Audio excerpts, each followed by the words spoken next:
Aloha, Velina me ke aloha. As we continue on this question, re-recording of Doctrine of Discovery.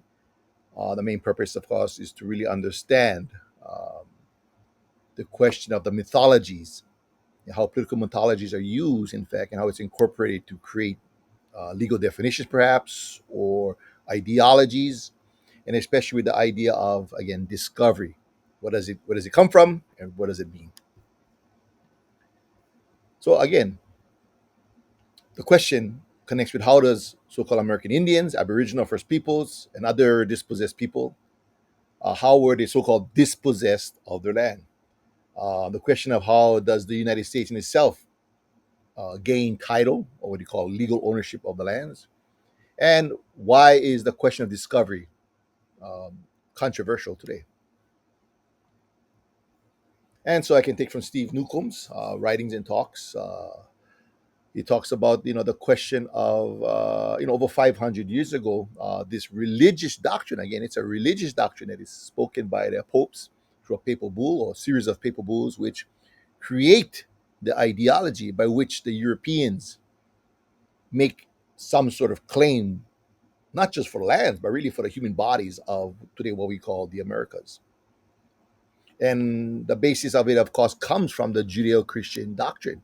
And so you have to understand this is part of a religious kind of philosophy by which a land, yeah, is taken through how people are defined.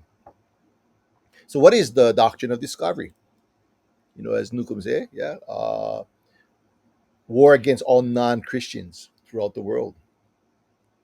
Yeah, so this becomes the cornerstone of create what becomes settler colonialism, or the process by, for the most part, it starts off with many of the European nations, yeah, going out through the world and justifying whether it's the physical genocide of the peoples of those lands, the forcibly taking of the resources, or even the so-called ethnic cleansing and the settlement of Europeans upon the lands of those peoples, justified by religious doctrine.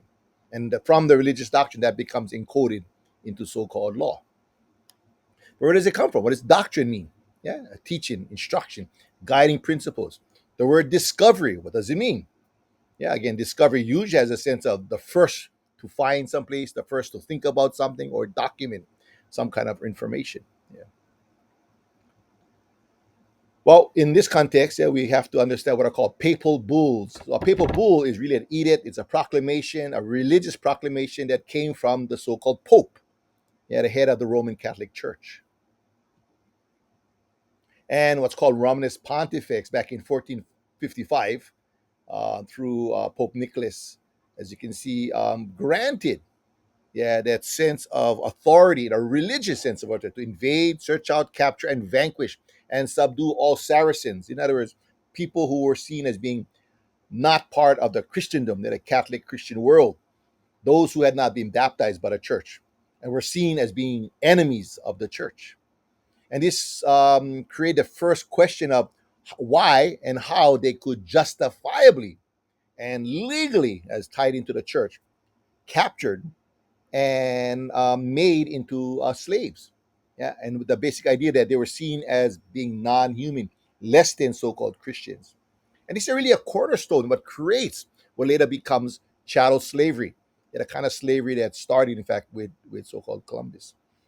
Another important date is in that comes down, which is the next part, is a second piece to this. But again, going with this idea of the Romanus Pontifex, is that they first had to create this idea, again, this political mythology, that because these so-called humans, or human-like people, were seen as being less than Christian, therefore they were inferior, and therefore they could be under the dominion of Christian rules. And again, this goes back to the beginning theology of the Christian church in Genesis, that man shall have dominion. So just like the land and the animals, that other so-called human beings could be um, um, um, enslaved, yeah, to serve their purposes because of not being so-called Christians. Yeah. And this began the cornerstone of the trafficking of what later becomes American. First of all, it was Indians, what today we call Indians, the Arawak, the Taino, the native peoples of the Caribbean and then of the Americas, who were then captured and actually taken to Europe to be enslaved. And later it was actual enslavement of Africans who then brought to what was then called the New World, based upon these principles. The second principle, also what's called terra nullius. Yeah, terra meaning land, nullius meaning void. And this is a concept that was created by the Catholic Church, which said, well, those lands on which these people who were not Christians, not part of Christian, live, it's not that you could be subjugated and they could be taken, but the idea that you can discover the lands, because the idea is that because they're not Christians, they didn't really own the lands because they were not seen as fully so-called human. And therefore, God gave them the right to take the lands of these people and in fact enslave them, to for their benefit. And this was also inter cetera. This was in 1493, yeah, 1 year after 1492. So the religious doctrine justified and gave the European the legitimacy, even becoming, even to this day, international law by which how lands could be taken via conquest, via what the question of the doctrine of discovery. That the whole concept of how those lands were taken was this idea that it was discovered by Europeans. And of course, Christopher Columbus being the first. But this becomes the cornerstone for the genocide. You're talking millions and millions and millions of people in the Caribbean first and the Americas who died from this conquest and these genocidal campaigns to, one, capture their bodies to be enslaved, and two, to take the so-called lands physically and the resources of those lands. And this idea that Christian nations, under the Catholic Church had a divine right, that this was something that was godly. Yes, so you understand when you think about doctrine of discovery, which becomes international law, sets the foundation for the title of America, starts off with a religious philosophical idea of inferiority of the people of those lands and the idea that the lands were vacant and that they would have the ultimate authority of those so-called lands. But this framework promoted these genocidal campaigns, not just in Americas, but later on in Asia, and of course into Africa, even until this day. So a lot of the things you see going around the world to this day, whether it's in Africa, whether it's in Papua, whether it's in the unceded territories of Canada, or whether it's Standing Rock, or I would argue whether it's in Mauna Kea in Hawaii, is still based upon a lot of these mental philosophical ideas that what is good for the so-called European is supposedly good for the world. And this becomes common law and international law. Yeah, so you got to understand a little bit about the history of so-called international, even as it works it down today. This same political mythology still holds an important cornerstone to justify, yeah, so-called settler colonialism in many lands. You can look at places in today what we call what was called Aotearoa, New Zealand, for example, settler colonialism. Australia, settler colonialism. South Africa, settler colonialism. Israel, settler colonialism. And of course, the United States. And what becomes a family of nations, yeah, this grouping of nations really starts off with the same philosophy that comes from the church. The doctrine of discovery is the cornerstone to what becomes American Indian federal law. So, how does it relate to Hawaii? Well, of course, Hawaiians many times, even to this day, are put under the jurisdiction of the United States of America through the Supreme Court. Well, what guides the Supreme Court in their decisions? Well, let's look at the history how the Supreme Court decides decisions even for American Indians or Native Americans. The question of doctrine of discovery, the doctrine of discovery, is still a cornerstone in the decision making. In other words, the same supremacist, racial supremacist ideology that founded the genocide is still a cornerstone, even to this day, of U.S. law. First of all, it provides Congress what's called plenary power. Yes, when you hear me use plenary, what it means the power of Congress over the territory. And you can look at rulings like Johnson versus McIntosh, which decides and says that the reason why the United States to this day owns what becomes America is based upon the doctrine of discovery. And this is further followed in other Supreme Court decisions. Again, these are actual Supreme Court decisions which become precedents. And that's a key word. How are decisions made today? You always look at precedents of decisions of the past. Johnson, McIntosh. I mean, even John Marshall, a great supposed United States Supreme Court, justice. He says that that Christian European nations had assumed ultimate dominion. The idea of ultimate dominion because God said, again, their God said by their so-called Pope. Upon discovery, Indians had lost their rights. The idea again, somehow when they get when the Europeans land on the shore, they lost their rights to those lands due to the fact because they had not been baptized. The United States, of course, after the beginning of the 13th colonies, becomes a successor nation to the right of discovery. Discovery gives title to the United States to this day. This is what their argument is. Yeah, that again, the planting of the flag, the Pope saying it's yours, and that's it. That's the cornerstone. It's not based upon any kind of like really legal argument. It's purely based upon a racial supremacist proclamation from a papal bull that came from the Pope. That's how it all starts. Now, my point in looking back at his history is for us to all understand this is still on the books today. Today, the Supreme Court through precedent still follows the same so-called philosophies and ideologies that American Indians and other native peoples of the lands were and are inferior, and in fact are and were not title holders to their own lands that had been living upon for thousands and thousands of years. And this legal precedent, of course, becomes much of the same way. So you have laws and laws and laws that are passed eventually, all following this trail and genealogy of laws that goes back to the doctrine of discovery.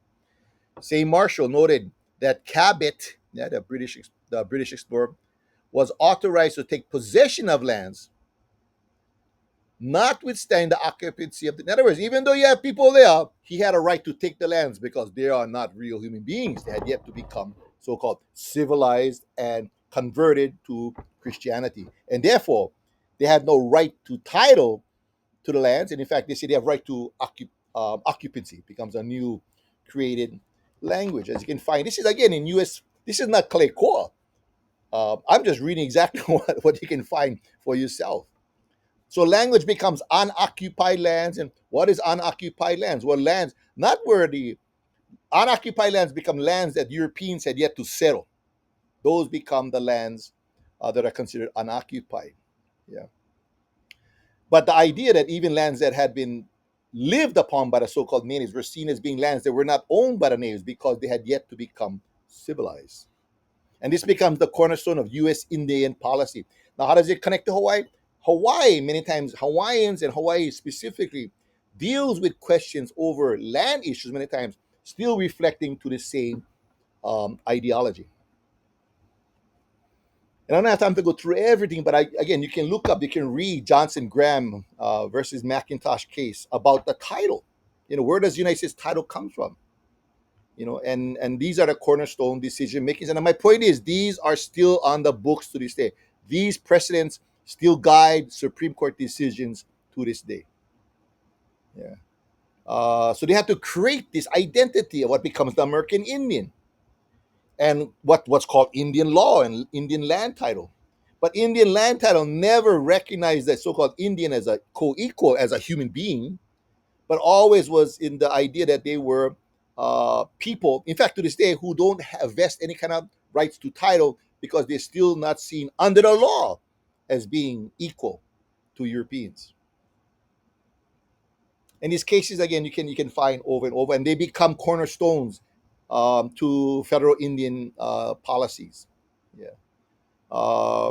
And so the question of discovery, even to this day, American Indians, federal Indian policy law is something that really prevents American Indians and Native Americans to really have standing in many ways. And so they're treated as if they are wards of a so-called trust. In other words, as people who get like a ward, there's someone who's maybe not 18 years old, someone who has mental incapacities, and therefore you have to have someone else make a decision for you on what is best. And this is something you see throughout the history of the United States Supreme Court. Yeah, the law of Christendom. Again, the idea of Christianity was somehow seen to be somehow um, this example of a full human being, and that gave title to them. And this becomes the cornerstone for international law, which also then allows the Europeans to start to make those kinds of land claims around the world. But again, let's look at some of the language. This is what you find in Supreme Court decisions. Again, which are precedents. Which are precedents. Yeah, Joseph Story. Yeah, as infidels, heathens, and savages. That's what he called American Indians. Yeah, the Indians were not allowed to possess. Yeah, prerogatives belonging to completely sovereign, independent nations. Yeah, they're not allowed. Yeah, because why? Because they're infidels, heathens, and savages. Meaning they're not part of the Christian world, the white Christian world, I should say. 1831, the question of whether the Cherokee Nation could be so-called sovereign, although they had made treaties upon treaties with the United States.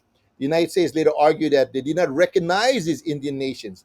So they're no longer nations of people. In fact, they're going to create a new language to this day. They're going to be called domestic dependent nations. Again, these are things that I just created. These are things in which the Supreme Court already with these ideologies of racial supremacy create these new ideas. And so now you have domestic dependent nations, yeah, again, a nation within a nation. But they still hold what's called plenary power over all these native peoples. And this becomes a justification for further and further and further American congressional laws. As you can see, things like the Indian Removal Act, right? The right to ethnically cleanse people off of their lands. The General Allotment Act, and various treaties and so forth. Now, I have the very end, is Western Shoshone lands. Even to this day, I mean, recent decisions that have been made by the federal government over policies, for example, maybe it's extraction of uranium, maybe it's taking of water, maybe it's allowing corporations of oil companies to lay their oil pipes through your land without your consent.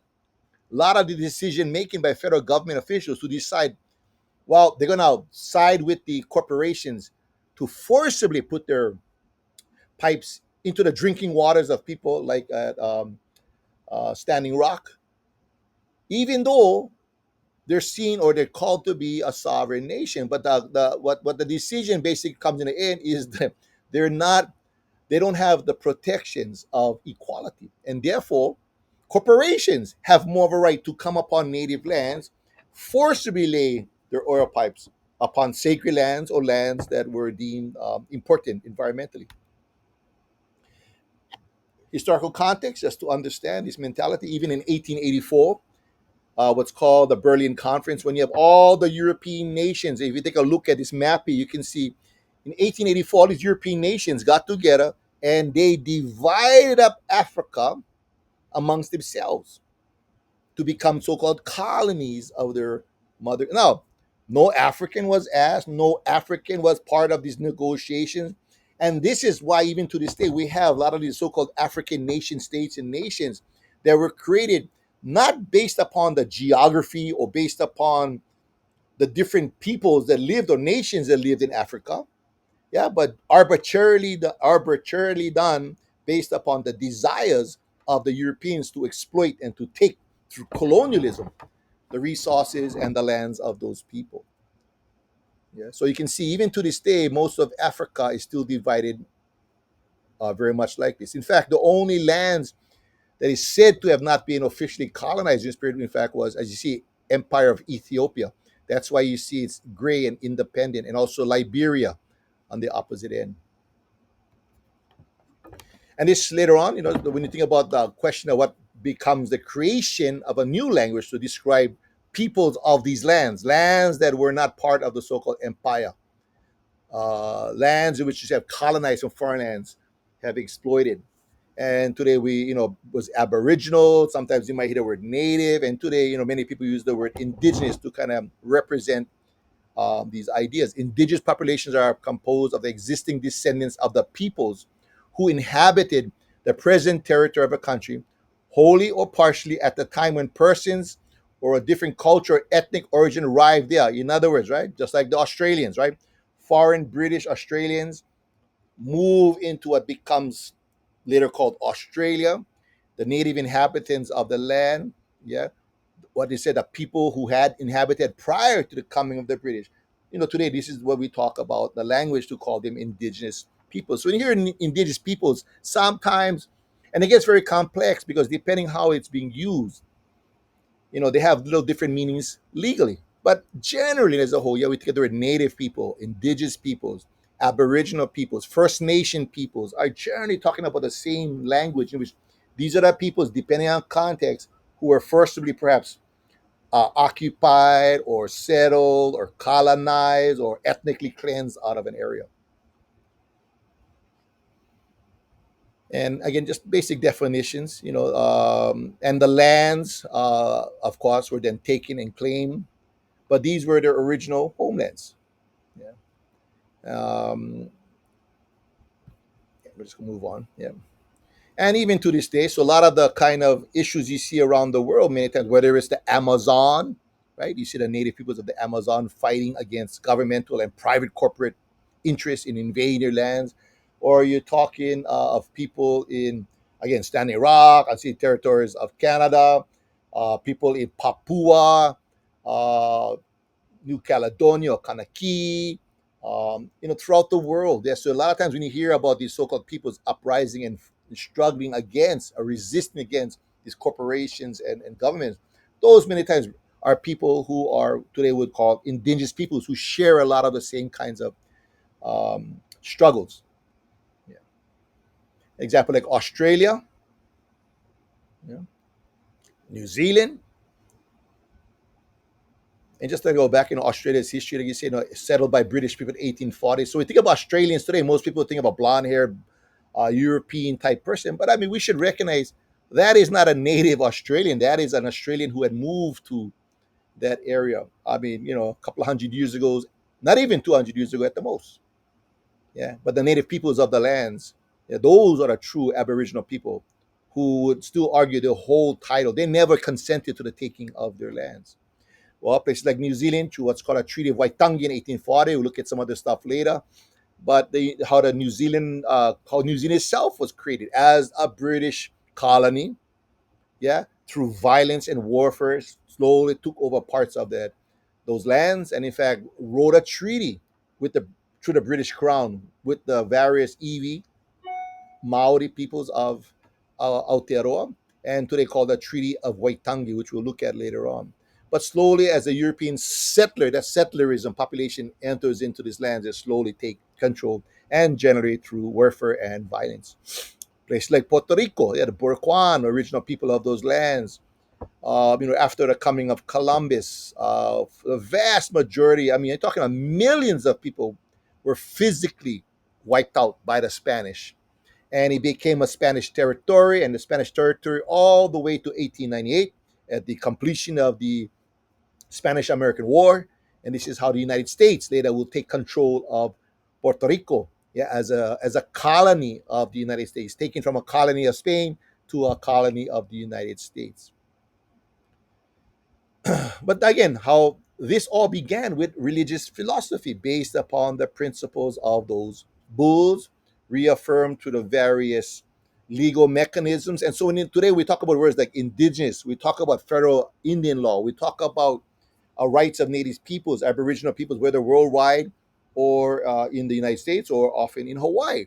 We have to always have put this kind of context. A lot of modern issues are tainted still to this day in legal format. So when you wonder why, for example, Hawaiians, American Indians, or other native peoples, whether in the United States or internationally, have a very difficult time in protecting, promoting, and preserving the rights of our people as human beings. Well, first of all, you got to understand on the international law, many of us only recently, again, through a document called the Indigenous Right Declaration of Rights, are starting, again, barely starting to be recognized to have any kind of equal recognitions as human beings and therefore human rights or equality. Yeah. Okay, moving on to the next.